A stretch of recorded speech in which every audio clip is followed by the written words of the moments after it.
지금은 그렇게 흔히 쓰는 단어는 아닙니다만은 우리나라 말에 흠모한다는 그런 말이 있어요. 옛날 찬송가에 보면은 흠모하는 주님 이런 가사가 있었던 것을 기억을 해요. 이 흠모라는 단어는 관계 속에서 나오는 단어인데 우리가 우리의 사람들과의 관계에서는 내가 특별히 지극히 정말 사랑을 하는 대상이라든지 존경하는 대상을 우리는 흠모한다 그런 말을 쓰기는 합니다. 그러나 원래 이 흠모한다는 말은 대신적인 하나님, 정말로 신성한 대상에 대해서 내 마음을 다해서 사랑을 하고 찬미를 한다, 극도로 좋아한다, 아니면 지극히 경외한다, 그런 의미가 있는 단어가 흠모라는 그런 단어입니다.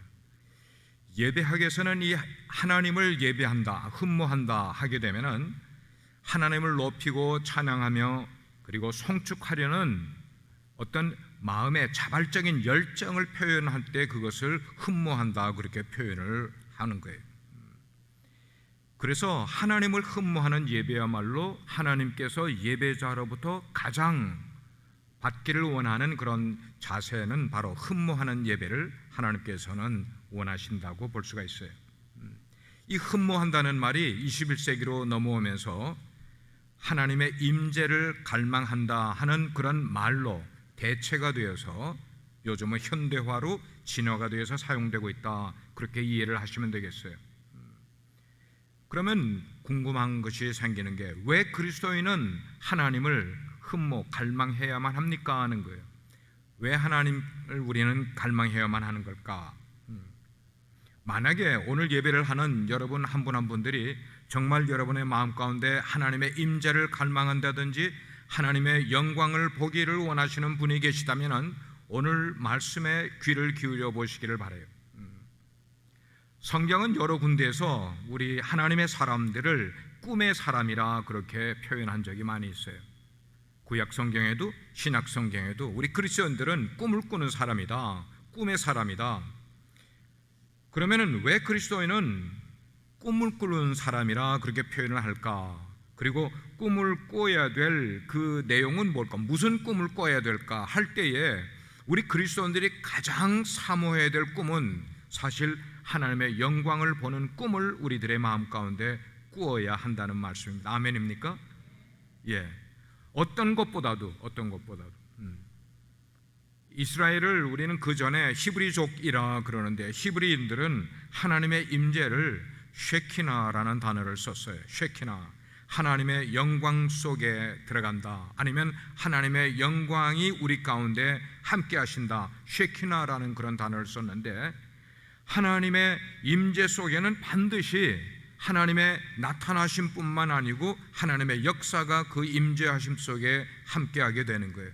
그 말은 하나님은 일을 행하시는 분이시라는 그런 의미예요. 뿐만 아니라 하나님의 임재 가운데는 말씀하시는 하나님의 모습이 또 항상 함께 왔음을 우리는 알게 되는 거예요. 예를 한번 들어보겠습니다. 출애굽기를 우리가 읽게 되면은 모세가 장인 이드로와 함께 양떼를 이끌고 호렙산으로 올라가게 됩니다. 그 호렙산에 이르게 됐을 때 갑자기 이 모세의 눈 앞에 어떤 이상한 신비스러운 광경이 나타나게 되는데 그것은 어느 그 가시덤불에 불이 붙어, 그래서 불이 활활 붙고는 있는데 신기한 것은 그 가시덤불이 불을 붙으면은 금방 타 없어져 버려야 되는데 이게 타지를 않는 거예요. 그러면서 불꽃만 보이는 거예요. 그런데 거기서는 불꽃만 임한 것 아니라 사실은 그 불꽃 속에서 하나님의 말씀이 함께 있었던 것을 우리는 보게 돼요. 하나님께서 그 떨기나무 불꽃 가운데 임재하셨던 것입니다. 그래 가까이 나아가서 이게 이상한 현상이다 하고 하게 될 때에 하나님의 영광 속에 지금 가까이 가게 될 때에 거기에는 하나님의 영광만 아니고 말씀하시는 하나님의 음성이 들리기 시작을 했다는 거예요. 하나님께서 모세에게 말씀을 하세요. 모세야, 너의 선 것은 거룩한 것이니 내 발에서 신을 벗으라 라고 말씀을 하세요. 이런 현상은 지금 나타났던 그 모습은 하나님께서 모세를 출애굽을 위한 사명을 주실 때 나타나신 모습이고 출애굽해서 이스라엘 백성들이 광야로 가다가 시내산에 이르러 호렙산에 들어가게 될 때에 하나님께서 다시 임재를 하십니다. 하나님께서 그렇게 말씀을 하세요. 그렇게 산에 하나님의 영광이 임하고 구름 가운데 하나님의 영광을 보게 될 때에 거기는 구름만 보인 것 아니고 하나님의 임재하심만 나타난 것 아니라 그 가운데서 하나님이 말씀하시는 내용도 그 하나님의 임재 속에 있음을 우리는 알게 돼요. 그렇습니다. 하나님의 임재 속에서 하나님의 말씀이 있는 거예요. 말씀하시는 거예요. 말씀하실 뿐만 아니고 치유하시는 겁니다. 회복하시는 하나님의 역사가 하나님의 임재 속에 함께함을 우리는 보게 돼요. 그래서 하나님이 임재하시면은 어둠이 물러가게 되어 있습니다. 하나님이 임재하시면은 눌린 자가 자유함을 얻게 됩니다. 하나님이 임재하시게 되면 병든 자가 고침을 임하게 됩니다. 하나님이 임재하시면은 우리의 영혼이 새 힘을 얻게 될 뿐만 아니고 하나님이 임재하시면은 우리 가운데 평안을 누리게 되며 기쁨을 얻게 되고 자유함을 얻게 된다는 것입니다. 우리가 이런 일들을 어떤 때에 경험하게 되느냐? 하나님이 우리의 삶 가운데 임재하시게 되면 이런 것들을 경험하게 되는 거예요. 이렇게 하나님의 임재가 있는 곳에는 항상 능력이 나타나고 있고 하나님의 말씀이 드러나고 있는 것을 우리가 할 때, 그리고 말씀이 있는 곳에는 치유가 일어나고 거기에 회복이 일어나는 모습을 보게 돼요. 오늘 말씀이 그 대표적인 모습임을 우리에게 말씀해 주고 있어요. 본문 1절을 보게 되면은 이사야 선지자는 하나님의 영광을 지금 보면서 그 영광 본 내용을 1절에서 5절까지 설명을 하고 있어요. 1절에 보니까 이렇게 기록을 하고 있습니다. 우시아 왕이 죽던 해에 내가 본즉, 내가 봤다는 거예요. 이사야 선지자가 지금 본 거예요. 본즉 주께서 높이 들린 보좌에 앉으셨는데 그의 옷자락은 성전에 가득하였고 라고 이야기를 하고 있어요. 하나님의 보좌가 높이 들려 있어요. 그리고 그 보좌에 앉으신 이의 옷자락이 성전에 가득하였다 이야기를 하고 있어요. 지금 이 상황 가운데서 이사야 선지자는 하나님의 영광을 언제 보았냐는 거에 시간적인 내용이 나온 게 우시아 왕이 죽던 해라고 이야기를 하고 있어요. 해수로 말하면 BC 739년 정도라고 볼 수가 있어요. 그가 죽던 해에 그는 죽기 전 8년 동안 문둥병을 앓다가 비참하게 죽게 됐어요. 이 우시아 왕은 16세에 왕의 즉위를 한 다음에 52년이라는 오랜 기간 동안 왕을 치리를 하게 됐습니다. 그가 재임하는 가운데 굉장히 영토를 많이 확장을 했습니다. 나라를 많이 넓혔습니다. 여러 성읍을 건축을 하였습니다. 군사력을 증강시켰어요. 그래서 이 우시아 왕을 보면은 그 시작하는 부분이 마치 사울 왕이 그랬던 것처럼 시작은 너무나 훌륭한 왕의 모습으로 시작을 했었어요. 그렇지만 그의 나중에는 제사장, 하나님 앞에 죄를 지었는데 그게 무슨 죄를 지었는가 하면 제사장만 할 수 있는 하나님의 성전에 들어가 분향을 하는, 하나님 앞에 향불을 피워서 올리는 일은 제사장만 하는 일인데 그가 그만 마음에 교만함을 가지고 자기가 왕의 권위를 가지고 그 분향하는 일을 했다가 하나님께 징계를 받게 됩니다. 그 징계의 결과는 몸에 문둥병이 창궐하게 되는 거예요. 그래서 8년 동안 왕이면서도 왕궁에 살지 못하고 별궁에 따로 비참하게 살다가 인생을 마감하게 되는 거예요. 그리고 그의 우시아 왕의 아들인 요담이 그 일을 이어받아서 왕이 되었는데 이 요담은 아버지와 달리 성전을 멀리하는 그런 정책을 갖고 그 자신이 성전을 멀리하는, 성전을 멀리했다는 것은 뭐예요? 예배 생활을 멀리하는 삶을 살았던 그런 왕이었어요. 왕이 그런 삶을 살게 되니까 이스라엘 백성들은 점점 하나님께로부터 멀어지는 거예요. 하나님께로부터 멀어지니까 그 마음들이 강팍해지기 시작을 하는 것입니다. 그러니 나라가 어떤 모습이 될지는 우리는 상상을 할 수가 있는 거예요. 부정과 불의가 점점 판을 치게 되는 겁니다. 하나님의 율법을 무시하며 살아가는 사람들의 모습이 나타나게 됩니다. 우상 숭배가 성행을 하게 되고 정치 지도자들은 하나님을 의지하기보다는 이웃 나라들 가운데 강대국을 의지를 하면서 그들의 경제, 그들의 군사력을 더 의지하는 그런 모습, 바로 그런 때에 이사야 선지자가 오늘 하나님의 환상, 하나님의 임재의 영광을 보게 되는 거예요. 다음은 선지자가 어디에서 하나님의 영광을 보았다고 그랬어요? 자기 집에서 봤다고 그랬습니까? 아니면 일터에서 봤다고 그랬어요? 아니잖아요. 오늘 말씀 보니까 이사야가 환상을 통해서 하나님의 영광을 본 것은 바로 하나님의 성전이었습니다. 우리가 성전이라고 보는 이유는 오늘 말씀 가운데 이사야가 하나님의 영광을 이야기를 하는 가운데 그 옷자락은 성전에 가득하였고라고 이야기를 하고 있어요. 지금 저기 그림들은 성경을 어떻게 시각적으로 상징화하고 형상화한 것이기 때문에 그냥 저렇게 저러려니 하고 생각을 해야지 꼭 저런 모습이다 이렇게 이해를 하시면 또 잘못될 수도 있습니다. 그 옷자락이 성전에 가득하였고 지금 이사야가 하나님의 영광의 임재를 본 것은 바로 성전이었습니다. 하나님께 예배드리는 곳이었어요. 우시아 왕이 죽고 새로운 정권이 들어서면서 우상 숭배가 성행하게 되고 부정부패가 만연하게 되면서 백성들의 마음이 점점 하나님을 섬기던 그런 자세로부터 멀어져 가게 될 때에 바로 그런 모습 가운데 이사야는 성전에 들어가 그런 나라적이고 종교적인 그런 안타까운 조국의 현실을 바라보면서 나라와 민족을 위하여서 기도하는 가운데 하나님의 영광을 보게 된 것이었어요. 요즘 우리나라를 생각을 하게 되면 우리나라를 위해서 기도를 하고 있기 때문에 조국의 대한민국의 그 실상을 우리는 관심을 멀리 할 수가 없는 그런 상황이에요. 우리 고국 대한민국이 여러 면에서 지금 어려움을 겪고 있음을 우리 모두 다 잘 알고 있어요. 자, 그런 가운데 하나님 앞에 나아가서 고국의 대한민국의 이런 현실을 가지고 정말로 기도의 단을 쌓아야 될 사람은 우리나라 민족 가운데 누구가 그 일을 해야겠느냐는 거예요. 누가 그 일을 해야만 하겠어요?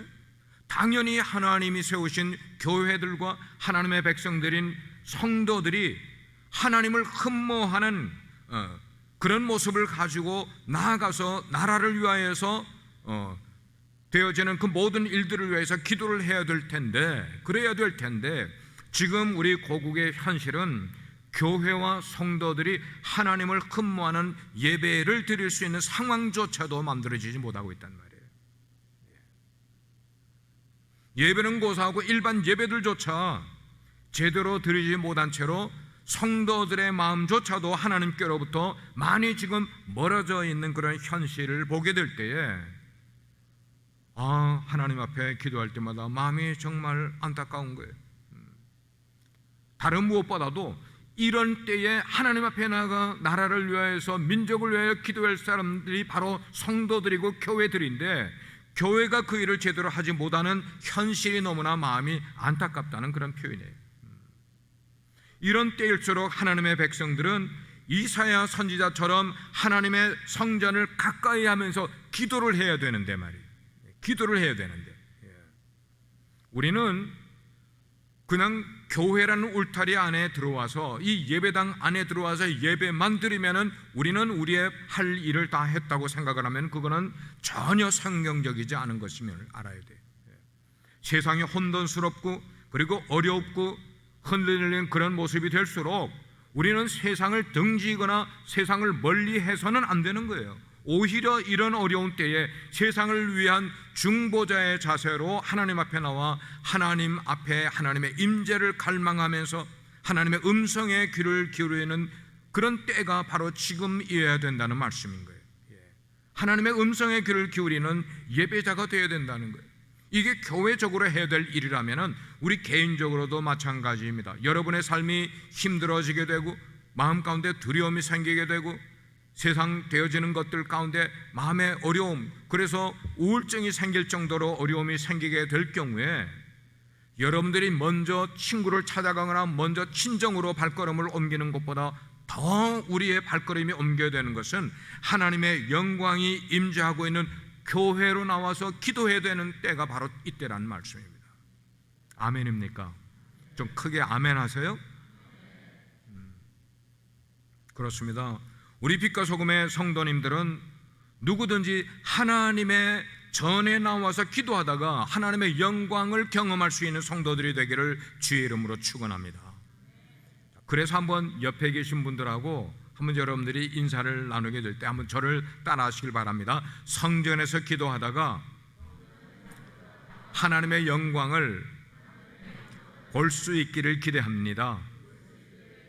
아멘. 자, 그러면은 이사야 선지자가 본 하나님의 영광은 무엇이었나 하는 거예요. 어떤 하나님의 영광의 모습을 보았습니까? 이사야 선지자가 본 환상은 2절과 3절에 기록되어 있는 것처럼 거룩하신 하나님과 그 거룩하신 하나님을 찬송하는 천사들의 모습을 그가 보았어요. 여기에 나온 천사들의 이름을 스랍 천사라 그렇게 이야기를 해요. 스랍이라는 천사들이었어요. 천사 가운데 여러 종류들이 있었습니다만, 자, 그 스랍 천사들이 지금 하나님의 보좌 앞에서 지금 무엇을 하고 있어요? 만군의 여호와 하나님을 찬양하고 있었다는 말이에요. 어떻게 찬양을 했습니까? 거룩하다, 거룩하다, 거룩하다. Holy in the Lord. 여러분, 거룩이라는 것은 하나님의 가장 대표적인 성품이 바로 거룩인 거예요.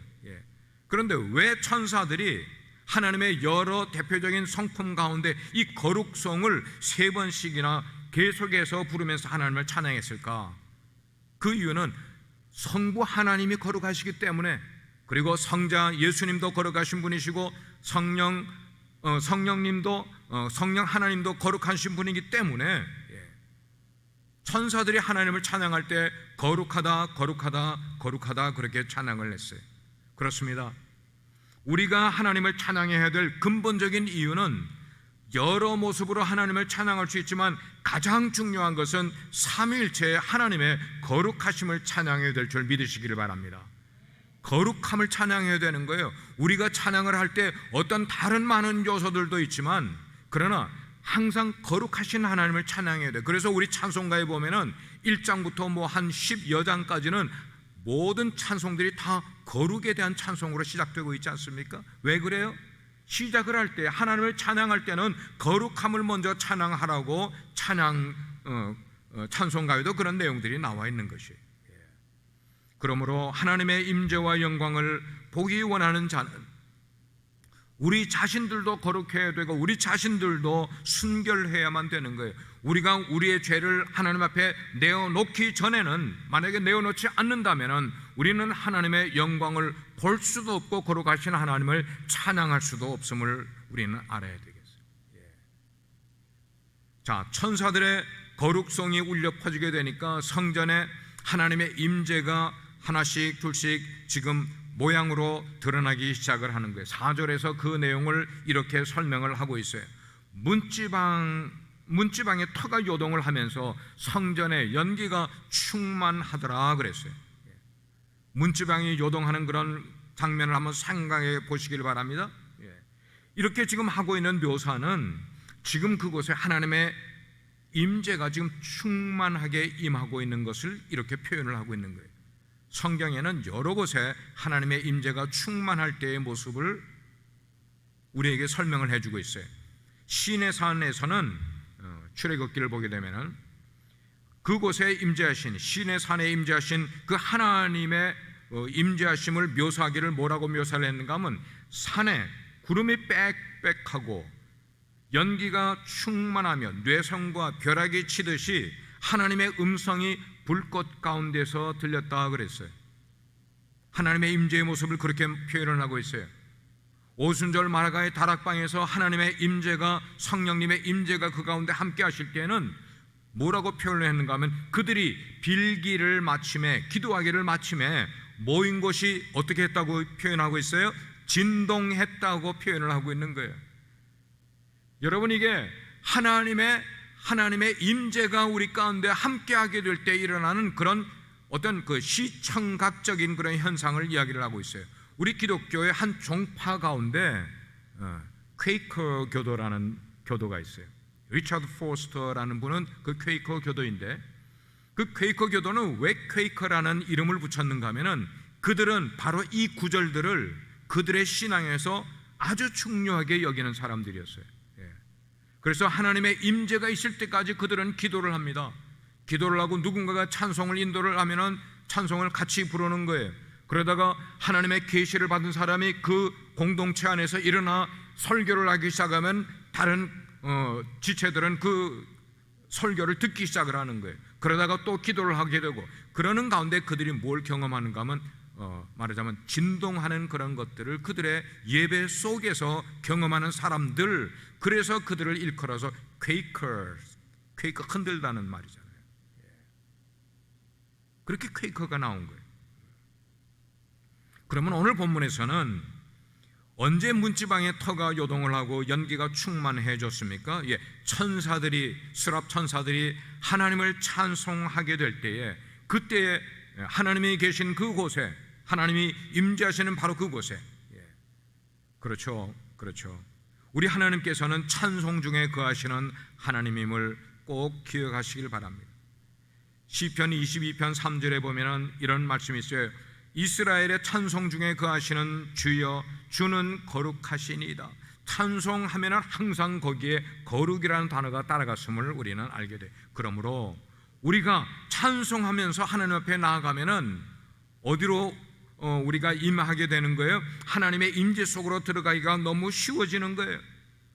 우리가 하나님의 찬송 중에 거하시는 하나님께 나아가기를 원하면은 우리는 찬송 부르는 것을 즐겨 해야 될 줄 믿으시길 바랍니다. 그렇습니다. 찬양은 우리가 하나님 앞으로 나아가는 지름길이 바로 찬양인 것이에요. 그래서 여기에 나와서 현장 예배를 드리는 분들은 찬양을 부르기가 그렇게 어렵지 않습니다만은 온라인으로 예배를 참석하시는 우리 성도님들은 이 찬송 부르는 게 여러분들에게는 쉽지가 않을 것임은 저희들은 알아요. 그래서 그럴수록 더욱더 우리가 함께 부를 때에 여러분도 미리 찬송가를 찾아 놓으시고 우리 순서에 들어가는 내용들을 같이 찬송을 힘차게 부르게 되면은 여러분 계신 곳이 하나님의 임재 속으로 들어가게 될 줄 믿습니다. 성경에 보면은 빌립보서에 바울과 실라가 전도하다가 감옥에 갇히게 됐어요. 그 깊은 감옥 속에 들어가 있음에도 불구하고 바울과 실라가 기도하고 찬송하게 됐을 때에 하나님께서는 그 찬송하고 기도하는 그 깊은 감옥 속에 있는 바울과 실라에게 임재하시게 됐어요.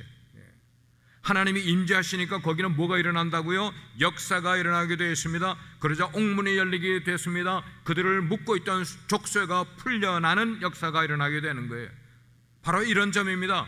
하나님이 임재하시면은 옥문이 열리는 거예요. 족쇄가 다 풀려져 나가는 역사가 일어나게 되는 거예요. 그러므로 사랑하는 여러분, 찬양을 가급적 여러분의 신앙생활 가운데 많이 들으시기를 주의 이름으로 축원합니다. 우리가 찬양할 때는 사람을 의식하지 마시길 바랍니다. 내가 어떤 모습으로 찬양하는지 사람들이 나를 보면 어떨까? 내가 손을 들면 어떨까? 내가 너무 큰 소리로 찬양하면 사람들이 나를 어떻게 생각할까? 이렇게 사람을 의식해서는 찬양이 바르게 나오지 못해요. 찬양할 때는 전능하신 하나님께로만 우리의 초점이 맞춰져야만 되는 거예요. 거룩하신 하나님만 바라보면서 찬양을 해야 되는 거예요. 우리가 찬양을 그런 모습으로 하게 되면 우리의 잠든 영혼을 깨워줄 뿐만 아니고 찬양은 우리를 하나님의 깊은 지성소 속으로 들어가게 만들어 주기 때문입니다. 혹시 이 말씀을 듣고 계신 우리 성도님들 가운데 지금 현재 여러분들이 영적인 침체에 빠져서 하나님을 제대로 내가 예배하지 못하고 있다고 생각하는 분 계시다면, 영적인 잠을 자고 있다고 생각하는 분이 계시다면, 그렇다면 여러분에게 제가 제안을 드리는 것은 하루에 찬송가를 복음성가도 좋아요, 10장 이상을 좀 한번 불러보시길 바랍니다. 아멘. 아멘. 우리가 하루에 찬송을 10장 이상만 한번 불러보세요. 우리가 찬양을 할 때에 하나님께서 그곳에 보좌를 펴시고 임재하셔서 우리가 부르는 찬송 그 가운데 임재하시게 되는 것이에요. 저는 우리 빛과 소금의 교회가 하나님의 임재가 충만한 교회가 되기를 갈망합니다. 그래서 하나님께서 우리 교회에 주신 여러 가지 비전이 있지 않습니까? 전신자가 사역자가 되는 그런 비전, 전신자가 세계 선교에 동참하는 그런 비전, 333 1010 비전을 이루는 이런 비전들, 건강한 교회를, 이민교회를 세워가는 그런 비전들, 여러 가지 우리 눈에 보이는 가시적인 그런 비전들이 있지만 우리 교회가 가지고 있는 정말 숨겨진 가장 중요한 비전이 있다면 그것은 하나님의 임재가 충만한 교회가 되는 게 우리 교회의 비전임을 믿으시길 바랍니다. 하나님의 임재가 충만한 교회가 되어야만 되는 거예요. 다른 말로 표현하면 하나님의 영광을 보는 교회, 예배에 나올 때마다 하나님의 영광을 경험하는 그런 모습인 거예요. 나중에 설교 후에 같이 부르겠지만 내 눈 주의 영광을 보내, 우리 가운데 계신 주님, 우리의 눈을 들어서 하나님의 영광을 볼 수가 있고 또 우리 가운데 함께 계신 그 하나님을 예배 때마다 경험할 수 있는, 이처럼 하나님의 성전은 하나님의 영광으로 충만해야만 하는 거예요. 만약에 하나님의 성전이라고 하는데, 예배 드리는 곳이라고 하는데 하나님의 영광이 그곳에 없다 하면은 그것은 하나님의 성전이 아닌 거예요. 건물이죠. 열왕기상 8장 10절 11절 말씀을 보면은 이런 구절이 설명되어 있어요. 제사장이 성소에서 나올 때에 구름이 여호와의 전에 가득하매 제사장이 그 구름으로 인하여 능히 서서 섬기지 못하였으니 이는 여호와의 영광이 여호와의 전에 가득함이었더라, 그렇게 말하고 있어요.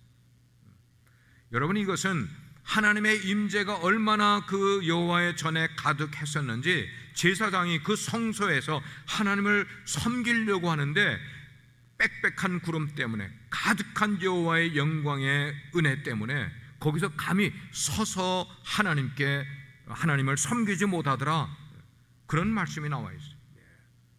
사랑하는 여러분, 그랬어요. 이 말씀만 묵상을 하게 되면은 제 마음이, 가슴이 막 울렁거리기 시작을 하는 거예요. 감동이 되기 시작을 하는 거예요. 저의 소원은 이렇게 하나님의 영광이 충만한 예배를 드리다가 주님 앞에 갈 수만 있다면은 그것이 제가 인생에서 바라는 가장 중요한 바람은 바로 그거예요. 하나님의 영광 앞에서 내가 예배하다가 하나님께 갈 수만 있다면은, 그래서 기도할 때마다 그렇게 기도를 하는 거예요. 주님, 하나님의 임재가 충만한 우리 빗소 교회가 되게 해주십시오. 아멘입니까? 그런 마음의 기도가 우리 가운데 있어야 돼요. 여러 해 전에 가족들하고 여행을 하는 가운데 플로리다 펜사콜라에 들어가게 됐어요. 그 펜사콜라에 들어가서 브런스빌이라는 교회를 방문을 한 적이 있어요. 저희 자녀들을 데리고 그때 티네이저 때 방문을 했어요. 이 펜사콜라는 미국의 그 큰 도시는 아니에요. 작은 그냥 휴양 도시. 그런데 그곳에 있는 이 브런스빌 교회에는 전 세계 각국으로부터 그 교회 예배에 참여하기를 원하는 사람들이 막 모여드는 바로 그런 때였었어요. 한 20여 년 전입니다. 일주일에 하루를 제외하고는 매일 저녁 예배가 그 교회에서 드렸는데, 그 저녁 예배가 드릴 때마다 그냥 예배당이 꽉꽉 찼어요. 그 예배에 들어가기를 원하는 사람은 일찍부터 와서 줄을 섰다가 들어가야지만 들어갈 수가 있는 그런 교회였어요. 그리고 예배가 끝나게 되면은 그 참석자들 가운데 많은 사람들이 나와서 간증을 하는 그런 것이, 그 간증을 하면서 눈물도 흘리고 또 거기서 하나님의 신비한 체험도 이야기를 하고, 그런데 그 간증을 하는 사람들 가운데는 정말 많은 사람들이 알코올 중독자였던 사람들, 마약 중독자였던 사람들, 동성애자였던 그런 사람들. 그런데 중요한 것은 이렇게 신비한 일들이 많이 일어나는 것이 중요한 것 아니라 그 예배에 참석했던 사람들의 삶에 치유가 일어나고 회복의 놀라운 역사가 일어나게 된다는 것, 삶이 변화가 일어난다는 점입니다. 예를 들게 되면은 그들이 예배를 드리고 있게 되면, 저녁 시간에 예배를 드리게 될 때에 그 예배에 하나님의 임재가 얼마나 강력하게 나타나고 있는지, 그 예배 드리는 교회 앞을 알코올 중독자이면서 트럭을 몰고 지나가던 사람이 그 예배에 하나님의 역사가 임하게 되니까 자기도 모르는 새에 길에다가 트럭을 세워놓고 그대로 예배 드리는 예배 장소로 들어가게 되는 거예요. 들어가서 예배에 참석을 하고 거기서 회개를 하고 거기서 침례를 받고 그리고 예배를 나오는 그런 역사들이 부지기수로 일어나는 그런 때였었어요. 사랑하는 성도 여러분, 우리가 이왕 믿는 하나님은 임재하시고 역사하시고 말씀하시는, 그리고 치유와 회복이 일어나시는 하나님을 우리가 믿고 신앙생활을 한다는 것은, 우리가 이왕 하나님을 믿게 되는 것, 하나님의 임재 속에서 하나님의 능력을 내 삶 가운데 정말 힘입어 보기도 하고요, 하나님의 영광을 느껴보기도 하면서 신앙생활을 해야 되지 않겠습니까? 아멘입니까? 좀 그런 마음이 여러분 가운데 드시면 아멘 하시길 바랍니다. 저는 여러분들에게 그런 하나님의 임재를 갈망하는 마음이 일어나기를 축원드립니다. 예수님이 말씀하시기를 나는 생명의 떡이라 말씀을 하셨어요. 또 말씀하시기를 누구든지 목마르고 누구든지 배가 고픈 자는 나에게 와서 먹고 마시라고 말씀을 하셨어요. 여러분이 이 말씀을 드리는 이유는 막상 예수님의 그런 말씀을 듣기 원해서 교회에 와서 예수님으로부터 얻을 수 있는 그런 떡과 예수님으로부터 얻을 수 있는 생명수를 먹고 마시기를 원해서 예배에 들어왔는데, 교회에는 들어왔는데 생명의 떡이 그 예배에 없다면 어떻게 되겠냐는 거예요. 예? 생명수를 마시고 싶어서 예배에 들어왔는데 여기서 생명수를 찾지를 못하고 돌아가게 된다면 어떡하겠어요? 뭐만 보이는 거예요? 생명수의 경험도 모르고 영적인 떡이 뭔지도 모르는 사람들만 가득 차 있는 그런 속에서 예배를 드리고 가게 된다면 그들이 얻을 수 있는 게 뭐가 되겠냐는 말씀입니다. 교회 역할은 그런 게 아니잖아요. 여러분이 신앙생활 하시는 건 무엇 때문에 신앙생활을 하시죠? 축복받기 위해서 신앙생활 하시는 거예요? 하나님은 당신이 피로 값주고 세우신 이 교회를 통해서 당신의 영광이 충만한 예배 드리기를 하나님이 원하고 계세요. 하나님의 영광을 우리는 어디서 볼 수가 있습니까? H마트에 가서 하나님의 영광을 찾으시겠어요? 아니면 백화점에 가서 찾으시겠어요? 아니면 극장에 가서요? 우리 자녀들이 다니는 학교에 가서 하나님의 영광을 찾으시겠어요? 아니지 않습니까? 하나님의 영광은 어디에서 찾을 수 있어요? 교회에서 하나님의 임재를 경험하지 못한다면 우리가 어디에 가서 하나님의 영광을 만나고 찾을 수가 있겠냐는 거예요. 안타까운 것은 오늘날 교회 안에 하나님의 임재를 갈망하고 신앙생활하는 사람들이 그렇게 많지 않다는 거예요. 이게 안타까운 거예요. 이게 안타까워. 사람들이 생명의 빵을 얻기 위해서 교회에 왔는데 그 빵을 얻어먹지 못하고 돌아가게 되는, 생명수를 마시고 싶어서 왔는데 생명수를 얻지 못하고 교회를 떠나가고 있다면, 그렇지만 사랑하는 여러분, 하나님의 임재의 빵이 우리 교회 안에 회복이 되게 되면 많은 사람들이 교회를 찾아왔다가 다시 나음을 입게 되는 그런 놀라운 역사가 일어나게 될 줄 믿으시기 바랍니다. 평생 교회 문턱을 밟아보지도 못했던 사람들이 교회에 들어와 다시 찾아 들어오게 되고, 교회를 떠나서 더 이상 신앙생활을 하고 싶지 않았던 그런 사람들이 하나님의 임재가 있는 교회로 다시 들어와 신앙생활을 할 수 있는 그런 일들이 일어나는 교회.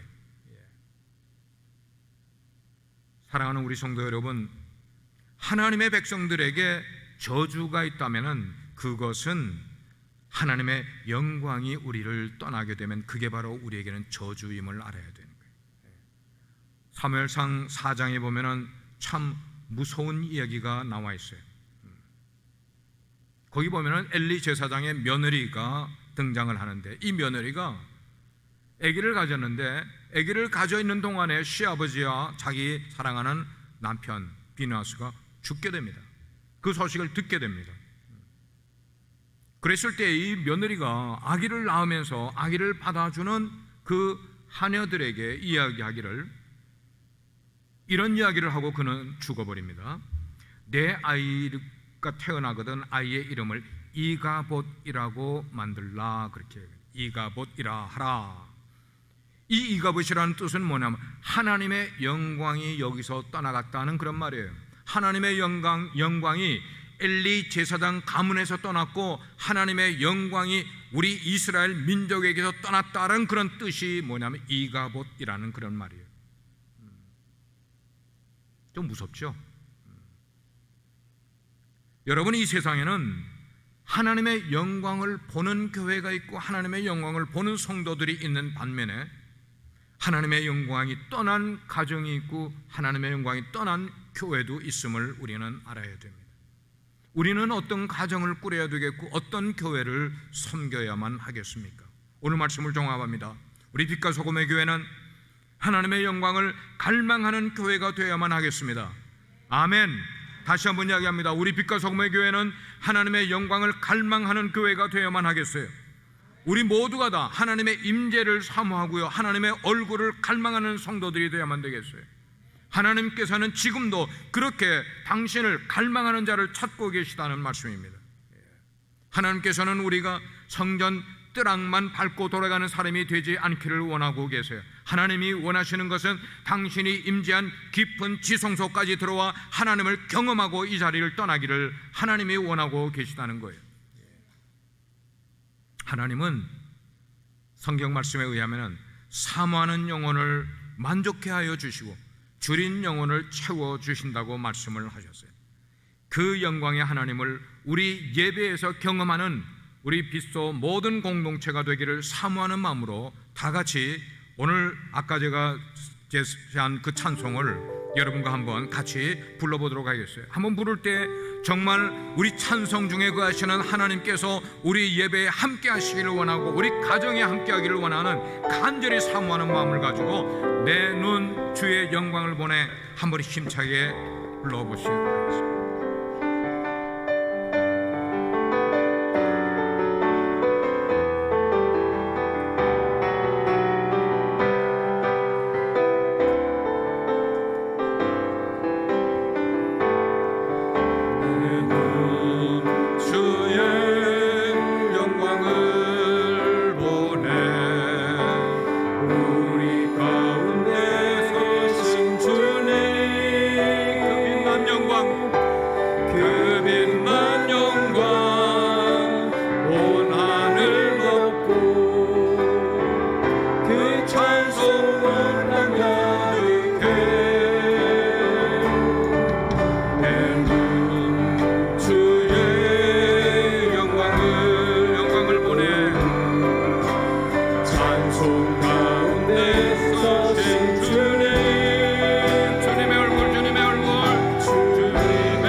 세상이 어렵고 혼돈스러울 때에 우리의 마음을 빼앗겨 버리고 하나님의 임재를 경험하지 못하는 어리석은 자들 되지 말고 어려운 때일수록 하나님의 임재가 더 나에게 절실히 갈급함을 고백하면서 하나님의 임재를 그리고 하나님의 영광을 볼 수 있는 우리 비스도 성도님 되게 해 주십시오.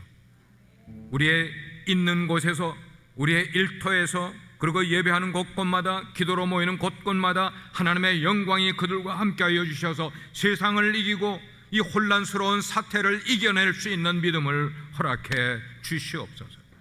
그 영광이 우리 모든 성도들의 삶 가운데 영원토록 함께 하시기를 예수님의 이름으로 간절히 기도합니다. 아멘. 자리에서 일어나셔서 찬양 드리면서 하나님께 헌금으로 예배드리겠습니다.